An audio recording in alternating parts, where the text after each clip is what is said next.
welcome on Mohari Devi Kapadia Girls College YouTube channel. This side Pooja Sharma, Faculty of English Literature. In this class, we will talk about an essay which is written by Ian Foster, and the essay name is My Wood. And this essay is in your BA second year student syllabus of MDS University. So let's start. Ian Foster का lifespan है 1879 to 1970, and हम थोड़ी सी इसके बारे में biography जान लेते हैं. Edward Morgan Foster was an English novelist, short story writer, essayist and liberalist. He was born into an Anglo-Irish and Welsh family at 6 Malcolm Place, Dorset Square, London, and was born in a building that no longer exists. His name was officially registered as Henry Morgan Foster, but at his baptism he was accidentally named Edward Morgan Foster. He was educated at Cambridge and became a fellow of King's College. Foster is well known for his novels Howard's End, एक इनकी novel थी Howard's End, उसके लिए, और एक बहुत famous passage to India. इन दोनों novels के लिए बहुत फेमस हुए, उनके लिए जाने जाते हैं. And passage to India he was also the author of a book of criticism, some novels, 2 biographies, as well as many essays and short stories. Foster was a Bloomsbury group member. ये Bloomsbury group के member माने जाते हैं. Bloomsbury एक philosopher writers का एक group था modern age में, जो मॉडर्न एज को फॉलो करता था. वो अपने व्यूज शेयर करते थे आपस में. जो ग्रुप मेंबर्स थे उसमें फिलोसफर भी थे, नॉवेलिस्ट भी थे, राइटर्स भी थे, तो उसका ये एक मेंबर था. देन हम नेक्स्ट बात करते हैं. That group consisted of philosophers, writers and artist who lived in London and supported the modernist movement at the beginning of the 20th century. जो ग्रुप है वो लंदन का ग्रुप था. उसमें जो फिलोसफर थे, राइटर्स थे, वो क्या करते थे, सपोर्ट करते थे मॉडर्निस्ट मूवमेंट को at the beginning of the 20th century की बिगिनिंग में. He was nominated for the Nobel Prize in Literature in 16 different years. He was won the James Tate Black Memorial Prize for his fiction A Passage to India 1924. Foster was homosexual, which prompted themes in his work, especially the novel Maurice. He was died on 7 June 1970 in Coventry, Warwickshire, England. तो हमने थोड़ा सा Ian foster के बारे में जान लिया. Ian foster जो है उनका लाइफ स्पैन 1879 से 1970 तक है. ये एक ब्लूम्सबरी ग्रुप नाम का एक ब्लूम्सबरी मेंबर का ग्रुप था. उसमें जो फिलोसफर थे, राइटर्स थे, वो 20th सेंचुरी बिगनिंग को सपोर्ट करने वाले थे. लंदन का वो ग्रुप था, उसके मेंबर थे ये ग्रेट इंग्लिश राइटर थे. इनको 16 डिफरेंट टाइम्स डिफरेंट ईयर में नोबेल प्राइज के लिए नॉमिनेट किया गया. इनको ब्लैक टेट मेमोरियल प्राइज दिया गया. ए पैसेज टू इंडिया जो इनकी बहुत फेमस नॉवल है 1924 में जो उन्होंने पब्लिश की थी, उसके लिए, क्योंकि ये इनको क्या ट्रैवलिंग का बहुत शौक था और ये ट्रैवल करके ऑब्जर्व करते थे लोगों को, चीज़ों को. उस ऑब्जर्वेशन पे ये अपनी नॉवेल्स, अपनी राइटिंग्स लिखते थे. 1912 में 1912 में ये इंडिया आए थे. इंडिया आने के बाद इन्होंने जो भी इंडिया में ऑब्जर्व किया कि क्या क्या चल रहा है, वो इन्होंने 1924 में फिर अपनी नॉवल में लिखा, जिसका नाम है पैसेज टू इंडिया. तो अभी भी कोई भी फॉरेनर इंडिया आने से पहले उस नॉवल को रीड करता है तो उससे हमारे इंडियन कल्चर के बारे में पता चलता है कि इंडिया में क्या क्या है. तो इस कारण ये बहुत फेमस हुई अपनी पैसेज टू इंडिया जो इनकी नॉवल थी, उसके कारण 1924 में नॉवल पब्लिश हुई थी.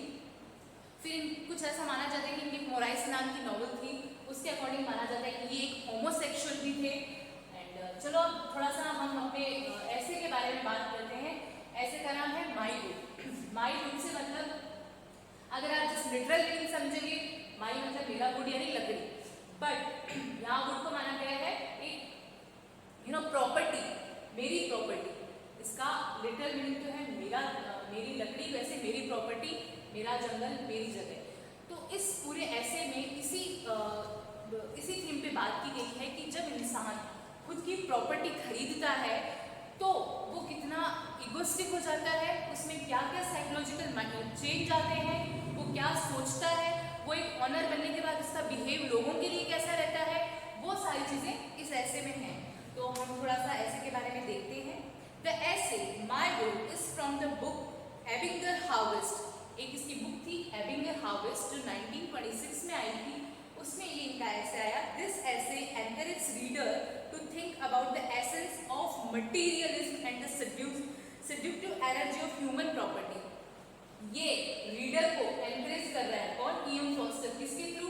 माइवुड ऐसे के थ्रू कि जो भी मटेरियलिस्टिक वर्ल्ड में आप रहते हैं, आप मटेरियलिस्टिक वर्ल्ड की चीज़ों के बारे में क्या क्या सोचते हैं, मटेरियलिज्म पे आपकी क्या थिंकिंग है, उस बारे में बात की गई है। In this essay he exposes the human the seriousness of the problems as these have cropped up in the present day society. इस ऐसे में इन्होंने सीरियसनेस को प्रेजेंट किया है, प्रॉब्लम को प्रेजेंट किया है जो कि अभी प्रेजेंट की सोसाइटी में चल रही है। Forster is a great advocate of humorous human relationship. On the whole, we may say that Guy Fawkes is often sharply ironically, his faith in human values and his love of life are unshakable. This essay at once personal and universal. Fawkes' analysis is personal experience with a clarity which is the mark of the best type of scientific reporting. This essay is an interesting description of the effect of owning landed property. Through this essay, Foster conveys his feelings regarding the psychological change brought about in a man by the possession of landed property. Obviously, इस ऐसे में क्या है? Psychological change, हमारे mind set कैसा रहता है एक प्रॉपर्टी खरीदने के बाद, एक प्रॉपर्टी का मालिक बनने के बाद। और कहीं ना कहीं इस ऐसे में ऑटोबायोग्राफिकल एलिमेंट्स है, इनका कहीं ना कहीं पर्सनल टच है। इन्होंने उस चीज़ को पर्सनली ऑब्जर्व किया है। इन्होंने पैसेज टू इंडिया जो इनकी नॉवल थी, जो बहुत फेमस हो गई थी, मैंने बताया था कि 1912 में ये इंडिया आए थे। इन्होंने जो भी इंडिया के कल्चर को ऑब्जर्व किया वो इन्होंने 1924 में अपनी बुक में पूरा डिस्क्रिप्शन लिखा है। उस बुक के काफ़ी फेमस होने के बाद ऑब्वियसली ये काफ़ी रिच हो गए, तो इन्होंने अपनी प्रॉपर्टी खरीदी और इनको प्रॉपर्टी खरीदने के बाद इनके खुद के जो मन की फीलिंग्स थी वो इन्होंने इस ऐसे के थ्रू शेयर करी है।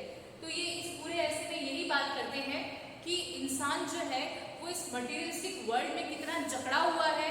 वो प्रॉपर्टी हमें पता है कि हम लोग ये सब चीज़ें यहीं छोड़ के जाने वाले हैं, एक दिन डेथ जरूर होगी सबकी, बट फिर भी हमको कितना एरोगेंट हो जाते हैं, कितना प्राउड आ जाता है हमें कि हमारे पास प्रॉपर्टी है। इवन उस प्रॉपर्टी को हम इतना हद तक अपना समझते हैं कि हम शायद किसी को अगर कोई उसमें देख रहा होता है, झांक रहा होता है, तो भी हम टोक देते हैं।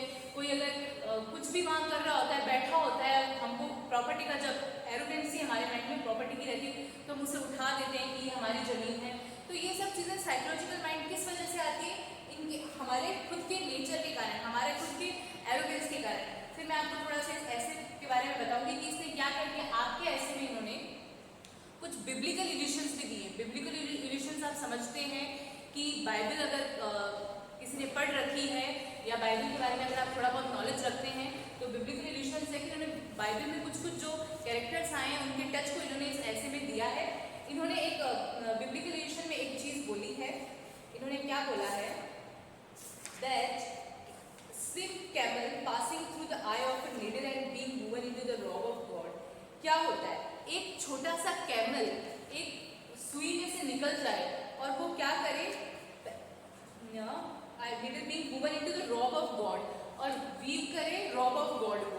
तो कुछ इस टाइप के इन्होंने बिब्लिकल इल्यूशंस दिए हैं।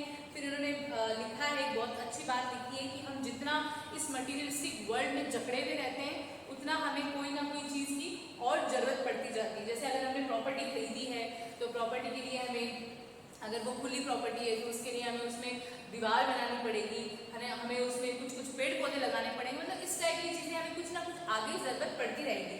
तो इन्होंने लिखा है फर्नीचर रिक्वायर्स डस्टिंग। अगर हम फर्नीचर खरीदते हैं तो उसको डस्टिंग की रिक्वायर होगी। डस्टर रिक्वायर्स सर्वेंट, और डस्टिंग ऑटोमेटिक तो हो नहीं जानी है, उसके लिए हमें सर्वेंट की रिक्वायरमेंट होगी। Servants requires insurance systems, obviously servant को पैसा चाहिए। और and the whole tangle of them makes you think twice before you accept an invention of dinner और go for a bath in the Jordan. और ये सब चीज़ें अगर आपके माइंड में चलेगी कि हमें फर्नीचर साफ करेंगे, डस्टिंग करवानी है, डस्टिंग के लिए हमें सर्वेंट लाना है, सर्वेंट को हमें पैसा देना है, तो पूरे टाइम आपके सबकॉन्शियस माइंड में यही सब चलता रहेगा कि ये काम कैसे करना है। चाहे वो आप डिनर के टेबल पे जाएं, चाहे आप वॉशरूम में जाएं, बाथरूम में जाएं, कहीं भी जाएं, आपके माइंड में ये सब चीज़ें चलती रहेगी। तो कहीं ना कहीं हम इस मटेरियलिस्टिक वर्ल्ड में फंसे हुए हैं, इसी के बारे में ऑल टाइम सोचते रहते हैं। My wood makes me feel heavy. इन्होंने एक लाइन बोली है अपने ऐसे में कि my wood makes me feel heavy. इनको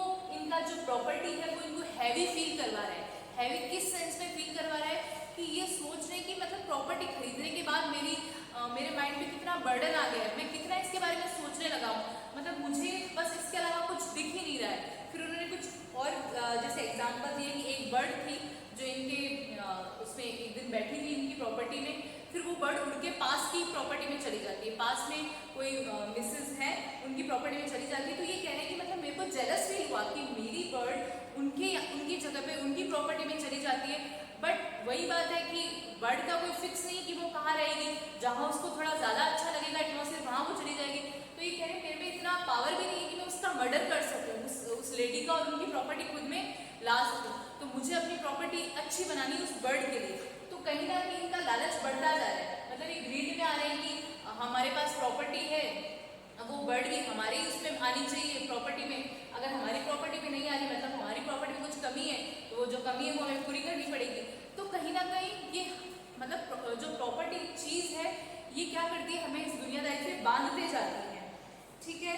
और बस इस ऐसे में मैं यही बोलूँगी कि आप इसका टेक्स्ट पढ़ें, और इस ऐसे में यही बात की गई है कि जो मटेरियलिस्टिक वर्ड है, जो हम क्या है इसमें जकड़े हुए हैं, और इनसे छुटकारा पाने का ऑब्वियसली कोई इलाज नहीं है। हम लोग इसमें जितना इंटरेस्ट लेंगे उतना फंसते जाएंगे। बट फिर भी इसकी कुछ मैं आपको थीम्स बता देती हूँ क्या है। सेल्फिशनेस इसमें थीम है। सेल्फिशनेस किस बेस पे है, जैसे वो सोच रहे हैं कि वो बर्ड है वो मेरी प्रॉपर्टी में आए, मिसेस हैरिसी नाम है शायद उन लेडी का, उनकी प्रॉपर्टी में ना जाए। Relationship between personal behaviour and political ideology, personal behaviour and political ideology के बीच में रिलेशनशिप है कि इंसान पर्सनल थिंकिंग में कैसा सोचता है और उसका पॉलिटिकल आइडियोलॉजी कैसे चलती है। Condition of present society, obviously present day की सोसाइटी की कंडीशन है कि इंसान अभी प्रेजेंट डे में ऐसा ही है कि उसके पास अगर कुछ थोड़ा सा भी पैसा होगा तो उसमें कितना प्राउड आ जाएगा, वो खुद से सबॉर्डिनेट सबको समझेगा, एक्सप्लॉयटेशन करने का ट्राई करेगा। तो ये सब चीज़ें कहीं ना कहीं हमारी सोसाइटी में नहीं है। Impact of social conventions in common human relationship, common human relationship का इम्पैक्ट है। पर्पस ऑफ द ऐसे क्या है, the purpose of this essay is to show the effects produced by owning property using wit and humour. The author explain that obtaining land may not bring the uncomplimented happiness people might expect. Biblical illusions भी हैं इसमें। Language of the ऐसे है, इसकी अच्छी language लिखी है उन्होंने, बिब्लिकल इल्यूशंस दिए हैं कुछ इनमें, जैसे क्वेश्चन इन्होंने किए हैं। इस क्या होता है जब कोई भी पोएम या कोई भी ऐसे या कोई भी नॉवेल में क्वेश्चन राइटर खुद करता है और आंसर उसका खुद ही देता है, तो ऐसे क्वेश्चन को हम रेटोरिकल क्वेश्चन कहते हैं। तो इन्होंने कुछ रेटोरिकल क्वेश्चन किए हैं, वो क्या है, what is the effect of property upon the character. किसी कैरेक्टर पे प्रॉपर्टी ऑन करने का, प्रॉपर्टी खरीदने का क्या इफेक्ट पड़ता है, उसका आंसर इन्होंने खुद दिया भी है। If you on thing what's the effect on you, अगर आपके पास अपनी चीज है तो इसका आप पे क्या इफेक्ट पड़ेगा। What's the effect on me of my goods, और ये खुद से भी पूछे कि मेरी प्रॉपर्टी का मेरे पे क्या इफेक्ट पड़ा जब मैंने उसको खरीदा, मैं उसका मालिक बना। तो इस टाइप के क्वेश्चंस खुद से कर रहे हैं, फिर खुद अपने सबकॉन्शियस माइंड, अपनी साइकोलॉजी के अकॉर्डिंग और जैसे वो सोसाइटी को ऑब्जर्व कर रहे हैं उसके अकॉर्डिंग इन्होंने आंसर्स दिए हैं। First was a Bloomsbury group member, obviously ये एक ब्लूम्सबरी ग्रुप के मेंबर हैं। He delivered the message that wealth doesn't last forever. Obviously इस स्टोरी का, इस ऐसे का एक्चुअली जो मॉरल निकल रहा है वो ये निकल रहा है कि वेल्थ जो है वो लास्ट तक नहीं रहती है, उसको हमें एक दिन छोड़ना ही पड़ता है। मतलब ऐसा नहीं है कि हम जो मटेरियलिस्टिक वर्ल्ड है इसमें चलने वाले हैं, तो हमें एरोगेंस नहीं करना चाहिए। हम अगर किसी प्रॉपर्टी के या किसी भी चीज़ के मालिक बनते हैं तो उस पर अपना हक जमाने लग जाते हैं, जो कि ह्यूमन नेचर है। बट हमको उस पर थोड़ा ध्यान देना चाहिए कि हम ऐसा ना करें, इवन किसी को हर्ट तो ना ही करें। So that's all. इस ऐसे में यही, अगर इसका एग्जाम पॉइंट ऑफ व्यू से आप आंसर प्रिपेयर करें तो इयन फॉस्टर का आप इंट्रोडक्शन लिखें कि ये जो है ब्लूम्सबरी ग्रुप के मेंबर हैं, इनकी जो फेमस नॉवेल्स हैं वो क्या हैं, और इनकी जो इयन फॉस्टर की जो द पैसेज टू इंडिया जो नॉवल है जिसकी कहानी बहुत फेमस हुई थी 1924 में, आपके माइल्ड ऐसे के फर्स्ट पैराग्राफ में उन्होंने अपनी इस नॉवल के बारे में बताया है कि मैंने ये नॉवल लिखी थी इंडिया के बारे में। तो अब जब भी फॉरेनर कोई बाहर से आता है तो वो मेरी नॉवल जरूर पढ़ के आता है क्योंकि उसको इंडिया के कल्चर को जानना होता है। तो इस ऐसे में इनकी फर्स्ट नॉवल है। और माइल्ड ऐसे की जो भी थीम्स मैंने बताई है, सेल्फिशनेस है ना, ह्यूमन साइकोलॉजी है, सोसाइटी पे जो भी प्रेजेंट है सोसाइटी का इन्होंने सिनेरियो दिखाया है, क्या सिनेरियो चल रहा है अभी, है ना, और लोगों की मेंटलिटी क्या हो जाती है किसी चीज़ का ऑनर बनने के बाद में, इवन उनकी खुद की मेंटलिटी क्या है, बायोग्राफिकल एलिमेंट्स हैं इनके, क्योंकि इन्होंने खुद ने जो प्रॉपर्टी खरीदी उसके बाद क्या फील किया, जैसे इन्होंने बोला भी है my will makes me feel heavy, तो इनको प्रॉपर्टी खरीदने के बाद हैवी फील होने लग गया। हैवी किस सेंस में, ऐसा नहीं कि मोटे हो गए, इस सेंस में कि खुद पे बर्डन बहुत रहने लगे। सो दैट्स इट, आप इस ऐसे का आंसर अच्छे से प्रिपेयर करें और इसको कंप्लीट करें। Thank you so much.